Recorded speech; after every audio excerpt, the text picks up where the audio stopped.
বন্ধুরাই সৃষ্টিতে কোনো জিনিস বিনা কারণে হয় না। প্রত্যেক কিছুর পিছনে কোনো না কোনো কারণ লুকিয়ে থাকে। যেমন এই চার ধরনের ব্যক্তি সর্বদাই সমস্যার মধ্যে থাকে।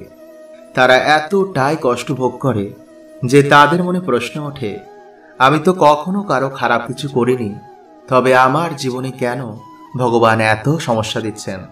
কি রয়েছে এর পিছনের কারণ? কেন এমন মানুষের ইচ্ছা সর্বদাই অপূর্ণ থাকে? কেন ঈশ্বর তাদের প্রার্থনা শোনেন না? বন্ধুরা, এই সব বিষয়ে আমরা আজকের এই ভিডিওতে আলোচনা করব। তাই অবশ্যই কিন্তু বন্ধুরা ভিডিওটি পুরো দেখবেন আর কমেন্টে লিখুন হর হর মহাদেব ও জয় শ্রীকৃষ্ণ। বন্ধুরা, চার ধরনের ব্যক্তিদের ইউনিভার্স চয়ন করে, মানে চার ধরনের ব্যক্তিরা কোনো মহান উদ্দেশ্যের জন্য এই ধরা ধামে আসেন। কিন্তু দুঃখের বিষয় হলো বন্ধুরা, যে তারা এই বিষয়ে কিছুই জানে না।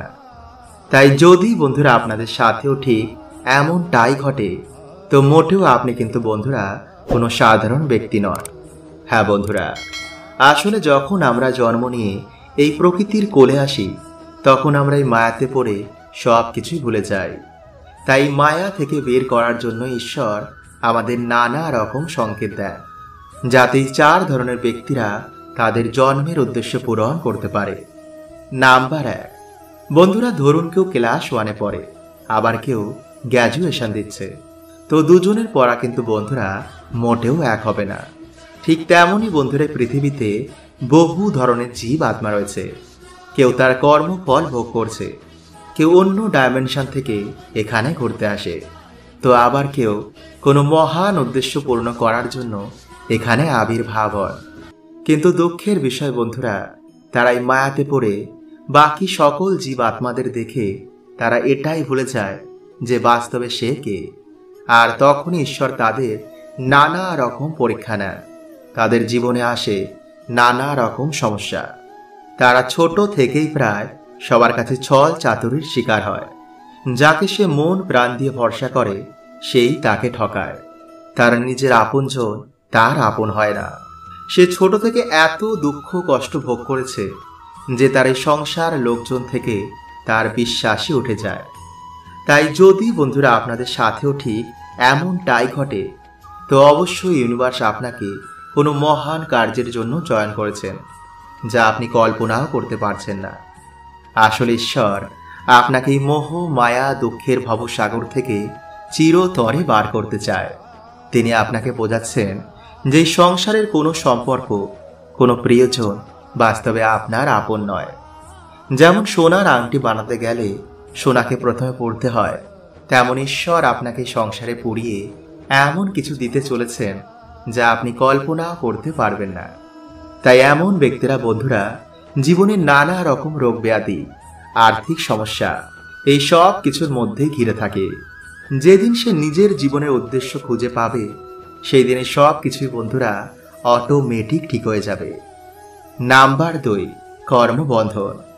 বন্ধুরা, আমাদের হিন্দু ধর্মের অনুসার এর আগেও আমাদের বহুবার জন্ম হয়েছে, আর সেই কর্মের হিসাবেই আমাদের ভাগ্য তৈরি হয়। সুতরাং যদি আমরা আগের জন্মে কারোর মনে দুঃখ দিয়ে থাকি, কাউকে কষ্ট দিই, তবে কিন্তু বন্ধুরা আমাদের সেই ফল এই জন্মে ভোগ করতেই হবে। এই ফল থেকে কেউ ছাড় পায়নি, আর কখনো পাবে না। নাম্বার 3, দেবতাদের দোষ। বন্ধুরা, এই কর্মফল পুরো পরিবারকেই ভোগ করতে হয়। ধরুন কোনো পূর্বজের করা কিছু দোষ আমাদের পুরো পরিবারকেই ভোগ করতে হবে। যেমন মানত সম্পন্ন না করা, মন্দিরের দোষ লাগা, অথবা বিভিন্ন কোনো কারণের জন্য কিন্তু বন্ধুরা এমন সমস্যা দেখা দেয়। এমন ব্যক্তিরা জীবনে কখনো কিন্তু উন্নতি করতে পারে না। সর্বদাই পরিবারের সমস্যা, দুঃখ, দরিদ্রতা এগুলো লেগেই থাকে। নাম্বার 4, নেগেটিভিটি বা পিতৃদোষ। বন্ধুরা, যেমনই সংসারে ঈশ্বর রয়েছেন, ঠিক তেমনই সংসারে শয়তানও আছেন, যাকে আমাদের হিন্দু ধর্মে কলি পুরুষ বলা হয়। তিনি কখনো চান না যে একজন ভালো মানুষ জীবনে উন্নতি করুক, কারণ যত মানুষ দুঃখে থাকবে, ততই মানুষ অভিমান করে ঈশ্বর থেকে দূরে সরে যাবে। আর এটাই তো শয়তান চায়। অথবা বন্ধুরা, যদি আপনার পরিবারের কোনো পূর্বজ এখনো মুক্তি না পায়, বা যদি আপনার পরিবারের কেউ কোনো ক্ষতি করে থাকে, তবেও কিন্তু বন্ধুরা এমন সমস্যা পরিবারে দেখা দেয়। বন্ধুরা, আপনারা কি জানেন যে ঈশ্বর সর্বদাই আমাদের আশেপাশে রয়েছেন? তিনি নানাভাবে আমাদের সাথে সম্পর্ক করেন, কিন্তু এত কিছু হওয়ার পরেও আমরা ঈশ্বরের অনুভূতি করতে পারি না। অনেক পুজোপাঠ করার পরেও যখন ভক্ত ঈশ্বরের দেখা পায় না, তখন সে নিরাশ হয়ে যায়। আর এর পিছনে সব থেকে বড় কারণ হলো যে আমাদের কিছু সূক্ষ্ম কথা ও সংকেতের ব্যাপারে কোনো বোধই নেই, যা আসলে ঈশ্বরের সংকেত হয়। এমন কোনো মানুষ নেই যে এখনো পর্যন্ত ঈশ্বরের কোনো সংকেত পাননি, কিন্তু সেই সংকেতগুলো না বোঝার ফলে আমাদের সম্পর্ক ঈশ্বরের সাথে হয় না। তাই আজকের ভিডিওতে বন্ধুরা এমন 5টি সংকেতের কথা বলবো, যদি এই 5টি সংকেতের মধ্যে যে কোনো একটি আপনার সাথে ঘটে, তো ভাববেন আপনি খুবই ভাগ্যশালী। ঈশ্বরের অসীম কৃপা আপনার ওপর হয়েছে। তাই এই সংকেত পেলে ঈশ্বরের নাম জপ পুজো পাঠ করা আরও বাড়িয়ে দিন। যদি হঠাৎই আপনার হৃদয়ে করুণা বেড়ে যায়, অসহায় মানুষ পশু পাখি দেখলেই যদি আপনার হৃদয় কেঁদে ওঠে, যদি বারবার তাদের জন্য কিছু করতে ইচ্ছা করে, তো ভাববেন আপনার আশেপাশে কোনো ঈশ্বরী ঊর্জা রয়েছে, যার প্রভাবে আপনার ভিতরের সমস্ত নেগেটিভ ঊর্জা বাইরে বেরিয়ে গেছে আর আপনার হৃদয়ে করুণার আবির্ভাব হয়েছে। নাম্বার 2, ভবিষ্যতের কোনো ঘটনা আগে থেকেই জেনে যাওয়া। বন্ধুরা, আমাদের দুটো মন আছে, একটা চেতন মন আর 2 নম্বর হলো অবচেতন মন। চেতন মন যখন আমরা জাগি তখনই সক্রিয় হয়, আর অবচেতন মন সর্বদাই সক্রিয় থাকে। নিদ্রা অবস্থায় যখন আমরা স্বপ্ন দেখি, তখন এই অবচেতন মনই আমাদের স্বপ্ন দেখায়। যখন কোনো ব্যক্তি ঈশ্বরের চিন্তন করে, নাম জপ করে, তখন তার অবচেতন মনের সমস্ত ব্রহ্মাণ্ডে থাকা ঈশ্বরী ঊর্জার সাথে সম্পর্ক জুড়ে যায়, আর সে ভবিষ্যতে হওয়া ঘটনা আগে থেকে জানতে শুরু করে। নাম্বার 3, স্বপ্নে দেব দেবীর দর্শন। বন্ধুরা, আমরা জন্ম নিয়ে ঈশ্বরকে ভুলে যাই, কিন্তু তিনি কখনো ভোলেন না। তাই যখন আমরা কিছু খারাপ করি বা যদি তিনি আমাদের কিছু বলতে চান, তো তিনি স্বপ্নে এসে আমাদের দর্শন দেন। নাম্বার 4, ঈশ্বরের দর্শন মাত্রই ঈশ্বরের নাম কীর্তনে আপনার চোখে জল আসা। এর কারণ হলো বন্ধুরা, আমরা জন্ম ধরে যার ভক্তি করছি, তার স্মৃতি আমাদের অবচেতন মনে রয়েছে। তাই যখনই আমরা ঈশ্বরের নাম কীর্তন করি, তখনই আমাদের আত্মা ঈশ্বরের জন্য ব্যাকুল হয়ে যায়, আর সেই সময় আত্মা ও পরমাত্মার মিলনের এক অদ্ভুত আনন্দ অনুভব হয়, আর যার সাথে হয়েছে সেই একমাত্র জানে। নাম্বার 5, মুখ দিয়ে বেরানো বাণী সত্য হয়ে যাওয়া, বা মনে মনে কিছু ভাবলেন আর সেটা সত্য হয়ে যাওয়া। এর পিছনের কারণ হলো বন্ধুরা, ঈশ্বর আপনার ওপর খুবই প্রসন্ন।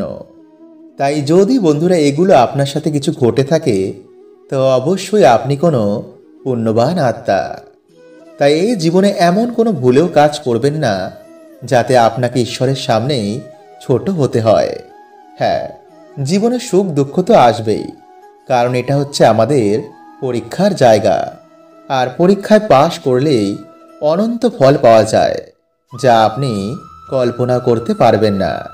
বন্ধুরা, যদি পরিবারের সুখ শান্তি ফিরে পেতে চান, মায়ের অশেষ কৃপা যাতে আপনাদের পরিবারের ওপর সদয় বজায় থাকে, তো অবশ্যই বন্ধুরা আপনারা এই প্রক্রিয়াটি একটি বার করে দেখুন। কারণ যার ওপর মা লক্ষ্মীর কৃপা থাকে না, তার পড়াশুনো, কাজের জায়গা এবং প্রেম সম্বন্ধেও বিভিন্ন রকম সমস্যা দেখা দেয়, এমনকি পরিবারেও ছাড়াছাড়ি পর্যন্ত হয়ে যায়। কারণ যাতে লক্ষ্মীশ্রী থাকে না, সেই জিনিসের কখনো কিন্তু উন্নতি সম্ভব নয়। তাই আমাদের জীবনে প্রত্যেকের মা লক্ষ্মীর কৃপা প্রাপ্ত করা অনিবার্য দরকার। তাই বন্ধুরা, আজকের যে প্রক্রিয়াটি আপনাদের জানাবো, তা যদি ভক্তি ও পুরো নিষ্ঠার সাথে আপনারা পালন করতে পারেন, তো আমি আপনাদের বলছি যে আপনারা মা লক্ষ্মীর কৃপা প্রাপ্ত করবেন, এটা গ্যারেন্টি। তাহলে দেরি কেন? তো চলুন বন্ধুরা, এবার আমরা জেনে নিই সেই প্রক্রিয়াটি। বন্ধুরা, আমরা সকলেই জানি যে ভগবান বিষ্ণু হলেন এই সৃষ্টির পালনকর্তা, আর মা লক্ষ্মী হলেন তার শক্তি স্বরূপা। তাই ব্রহ্মাণ্ডে যত ডাইমেনশন আছে সব কিছু শ্রী হচ্ছেন মা লক্ষ্মী।